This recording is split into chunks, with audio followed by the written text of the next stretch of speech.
Earlier this year, President Trump established the Presidential Commission on Election Integrity. It's tasked with finding whether any illegal voting occurred during last fall's election. But the commission's work is being impeded by state officials who are refusing to cooperate with it. Officials in New York, California, Virginia, even Mississippi have all announced their intent to hinder the commission by refusing to supply voter rolls and other information. So what is next for this investigation? Kris Kobach is the Secretary of State of Kansas, and he vice chairs the commission. He joins us tonight.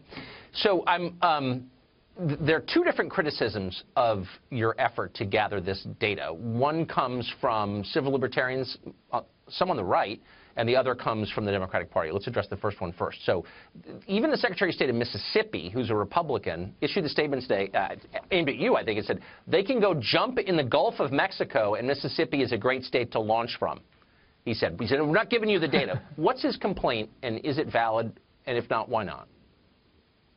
I don't think so. He's a friend of mine, Secretary Hosemann from Mississippi, and yeah, he's just worried that you want to make sure that we don't have any sensitive information in the hands of the federal government, and I don't either. So the information that we asked for today for the commission is just the basic identifying information that's already publicly available. Anybody on the street can go into a county election office and get the voter rolls. They can't get the last four of the Social Security number, but they can get name, address, and things like that. Did the person vote in 2016? And so that's all that we're asking for, and there's no security risk. And so I think, the concerns of, for example, Secretary Hosemann can probably be assuaged. But the more interesting objection comes from, the folks on the left who are saying, we don't care if it's publicly available information. We don't want the commission to see our voter rolls. And why is that? What's the concern? Well, yeah, my first question back to them is, okay, what are you trying to hide? For example, if we can, in order to do this kind of investigative work, you have to have the voter rolls, which again, in any given state, you have hundreds of candidates who buy the voter rolls every election cycle. Lots of organizations buy them. What we're going to do is do something that's never been done before, try to compare these voter rolls to federal databases. So, for example, one thing that's never been done that's very important is the federal government knows the names of more than 15 million aliens who are living in the United States. In fact, it's closer to more than 20 million. The individuals are here on green cards or on temporary visas, but the states have never been permitted to see, hey, how many of those aliens have registered to vote in my state? Right. The number is likely to be very high, but let's find out what the number is. And that's one of the reasons I think California is afraid of what they might find out. They don't have any sort of precautions that effectively ensure that non-citizens aren't voting.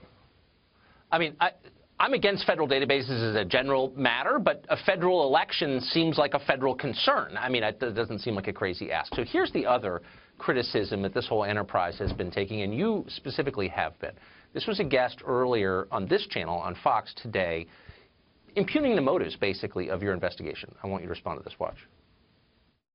This is Kris Kobach, the former Secretary of State, or potential, maybe existing Secretary of State of Kansas, who has dedicated his life to voter suppression, who has dedicated his life to being funded by white supremacists. Everybody here can look it up, coming in and trying to validate Donald Trump's imaginary mantra of the fact that he would have won the popular vote if millions of people hadn't voted illegally. There's no evidence of that. Now, that's such a heavy-duty thing to say about somebody that I wanted to give you a chance to respond. I appreciate it. I mean, what she was saying was downright slanderous. The part about being funded by white supremacists, that's just plain old false. But the other thing that's important is she's saying, that I've dedicated my career to fighting suppressing votes. I've dedicated my career to fighting voter fraud by doing things like having photo ID, which people overwhelmingly support in this country and in my state, and by having proof of citizenship. Kansas is one of 4 states that has proof of citizenship. We also do things like secure absentee ballots, because in some photo ID states, the voter fraud just goes to absentee ballots, mail-in ballots. So the notion that this is suppressing votes is a standard leftist diatribe, that if you do anything to secure the election, you're suppressing votes. But, it didn't even make sense. Her argument is really kind of stupid. How in the world does studying data in a federal presidential commission cause somebody not to vote in some state around the country? It's a pretty heavy thing to say about someone. Secretary Kobach, thanks a lot for joining us tonight.